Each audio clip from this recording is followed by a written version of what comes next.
orbit till it shatters through the ocean. Ladies and gentlemen, boys and girls, cats and dogs, and other farm animals, this is Arini here with episode 6 of Kerbal Space Chronicles. Now, when we left off, we'd just gotten Project Baltimore into lunar orbit. We're in orbit of the moon right now. And I said we were going to try and land this thing. I don't know if we have enough fuel to do it. The margin will probably be slim as all get out.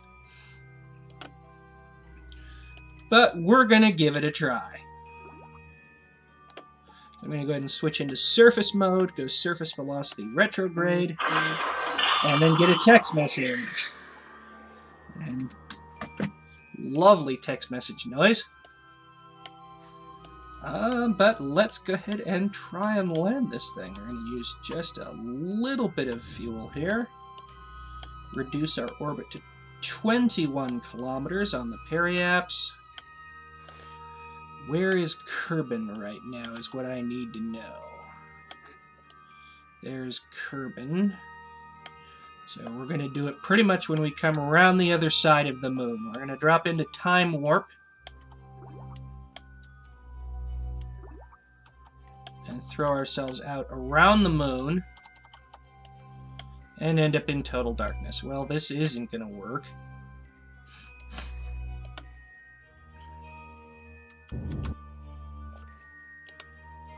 But we're still going to reduce our orbit.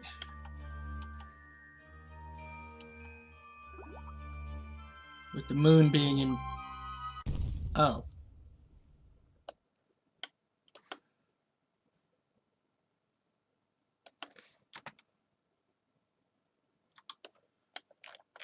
Well, I went a little bit too low. I keep forgetting that that gets scaled up. I didn't think we were in the way of anything now. That's an interesting conclusion to the mission, but hey, we already accomplished the primary mission objectives. I didn't think we were going to be able to land anyway, and the fact that we were already going 1,100 meters per second tells me we almost certainly weren't going to be able to land on the fuel we had. Either way, back to the Space Center. And we are back at the Space Center. We've gone ahead and we've finished up Project Baltimore with that sort of unexpected conclusion. I didn't think the mountains came up that high. But, I mean, we finished all the primary mission objectives. Landing would have been an extra, but I'm going to design spacecraft that are actually meant to land. So that's not too much of a biggie. Now, the big thing we need to do with all this new money that's come in is upgrade the vehicle assembly building and the tracking station.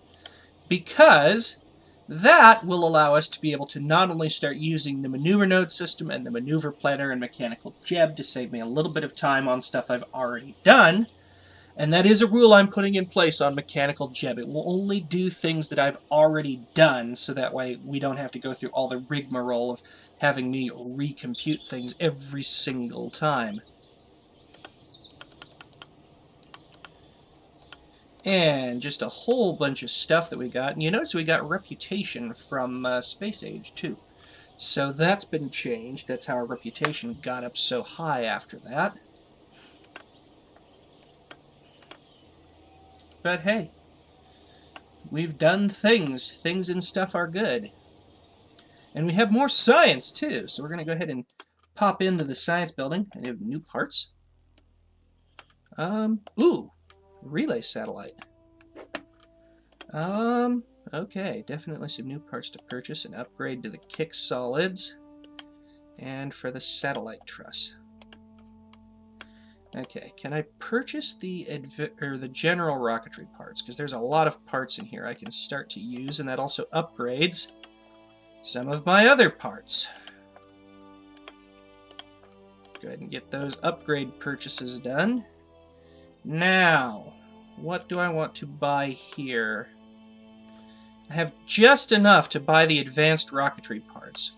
And that would give me a lot of things that I can start using, but that's a lot of my cash flow. Do I have new contracts that I can accept is the question. Yeah, we can explore the moon. We can return to Kerbal from orbit of the moon. And I can do that just by sending an unmanned space capsule around the moon or by designing something with a heat shield. So I'm going to go ahead and take that contract. Conduct an orbital survey of the moon. Now we have 4 years to do that, and I can also combine missions too, so we're going to go ahead and accept that contract. Another tentacle sample while in space high over Kerbal, that's easy. Another blood sample in space high over Kerbal, that's easy enough. Perform experiments around KSC, we're not doing that till I have any rovers. Space tourism. Could definitely be done. Millionaire Tito Kerman, though I haven't launched any crew yet, so I'm not going to accept this contract just yet. However, that gets me enough money that I can conceivably think of buying the advanced rocketry parts, which puts me in the whole 125,000? Now I am confused. It said the parts were 800,000. Why the hell did it just cost me 1.2 million? Now I am confused. Okay, I'm going to mark that up to the bug, and I'm going to mark that up to a bug, and I'm going to go ahead and use the debug menu, because that is bizarre. I did not expect that, because you saw it cost about 890,000. We had 1.2 million, bought it, and then we were suddenly in the hole. What? So I went ahead and fixed that. That was definitely strange.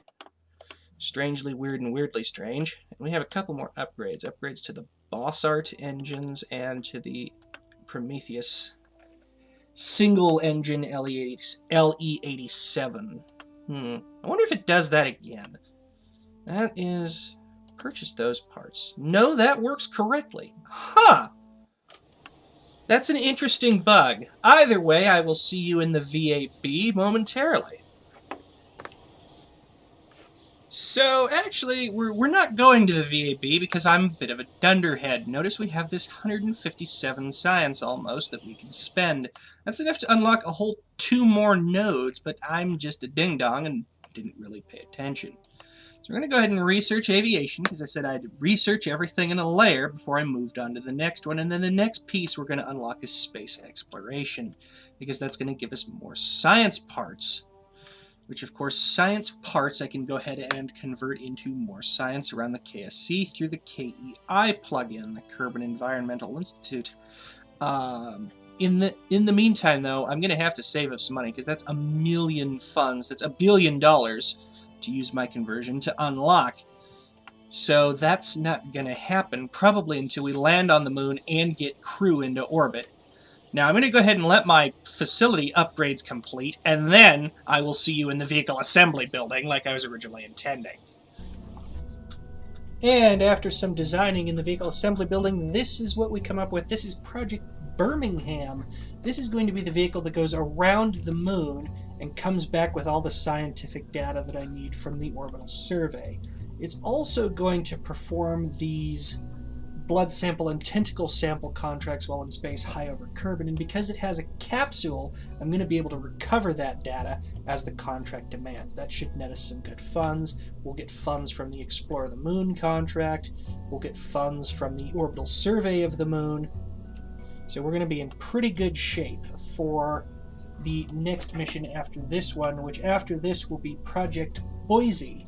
That'll be the one that actually lands on the moon, like I attempted to do with Project Baltimore, only to slam into a mountain that was a little bit higher than I'd remembered. But we're going to go ahead and launch this, so I'll see you on the launch pad. And we're on the launch pad with Project Birmingham. I almost forgot the name of my own spacecraft. You'll notice the screen's looking a little bit crushed. I moved to 1600 by 900 because the 1680 by 1050 was starting to stretch the screen in the recording software, but I'm going to go to full HD on the game itself starting in episode 7, because I think I'll be able to actually convince my computer to record correctly in full screen, but we'll have to see about that. In the meantime, I need to get Void. I need to move the HUDs around because they're set up for the 1680 by 1050, and they're now off the screen. You can tell just kind of how crushed in things are starting to get because I had to shrink it down, but I'm going to go to full screen recording in the next episode. Now, Project Birmingham. We're going to go ahead and get this launched into orbit. and then call that an episode, which means, here we go.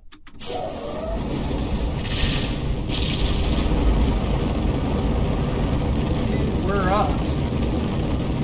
As before, running the launch in 2 times physical time acceleration.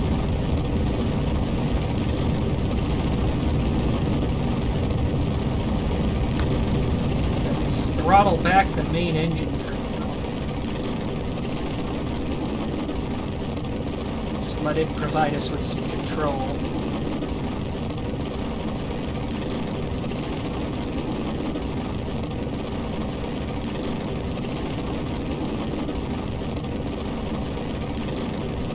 We sure are off like a shot on those 2 3-segment solids. I think I should have used the 2-segment, or maybe even segment and a half, because those 3s are really going to give us a kick. Swift kick up its arse, as one might say.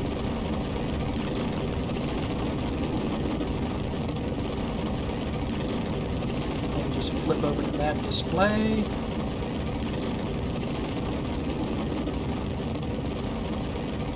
Solids are about to burn out. Throttle up. And dump the seat. Well, that was concerning. I didn't expect there to be an explosion. But it looks like we have broken away and are now picking up speed. Rocket appears to be intact. There goes the island airfield. We're going to need more powerful decouplers on the boosters in the future, I think. Either that or they twisted the wrong way and slammed the side-along fuel tank into them. But we're on our way, we're in one piece, and we're pretty close to burnout, actually. I'm going to go ahead and drop us to the horizon so we can pick up a little bit more horizontal speed.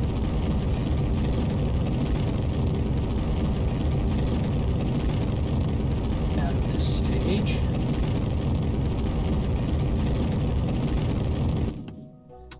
Cut thrust.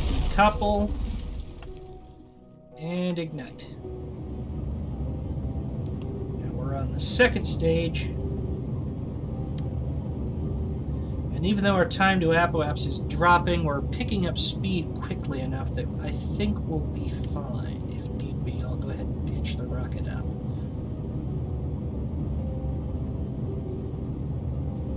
I want to save as much fuel in this stage as possible for the transfer burn, because this engine up here is not going to give us a lot of thrust to weight ratio. It's not going to give us a lot of acceleration.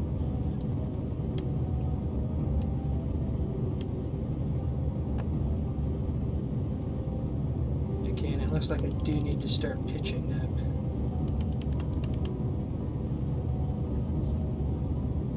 There we go, that's got it.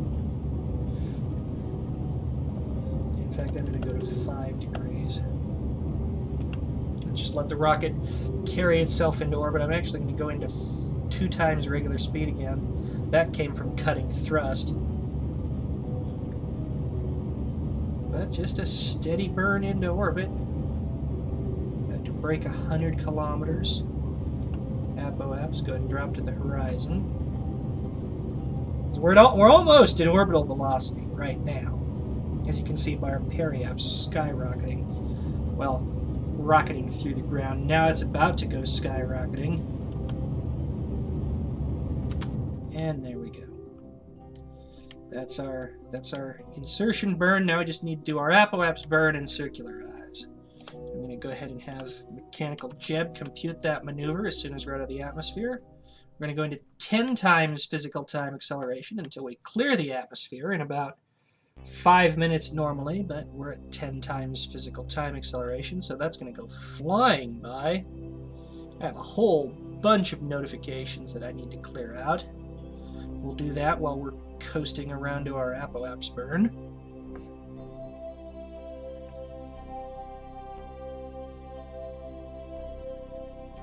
And we definitely need to get the solar panels deployed once we clear the atmosphere, so we go ahead and cue that up.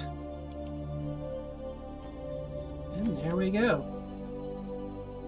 We're in we're out of the atmosphere. Go ahead and deploy the solar panels. We're on the night side of the planet, but I want those to be ready to go as soon as we clear the planet. And then I'm going to have Mechanical Jeb give us our circularization maneuver. And it's not a very big burn, so we should still be able to get most of the transfer burn in the next episode completed on this stage.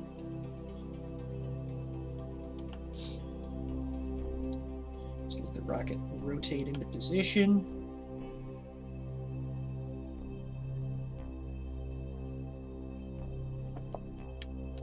There it goes. And time accelerate forward. And went a little too far. Whoops.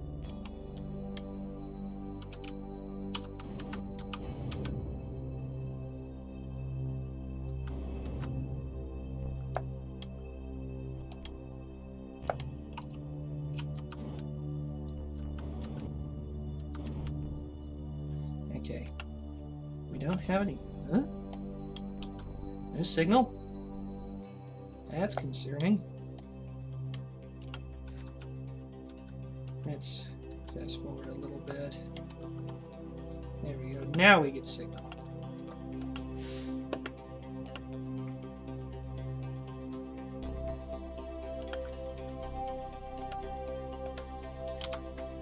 And in the next episode, we will go ahead and take Project Birmingham around the moon. But for now, stay tuned for the outro. Here's just one of the patrons helping to make this content possible. If you want to see your name here, pledge at least $10 on my Patreon page. If you liked the video, please give it a thumbs up. If you like the channel, subscribe, or join us on our Discord and Facebook communities. If you really want to support the creative journey, either buy me a coffee for a one-time donation, or become a patron. Links to both pages are also in the description. In the meantime, this is Arinia signing off.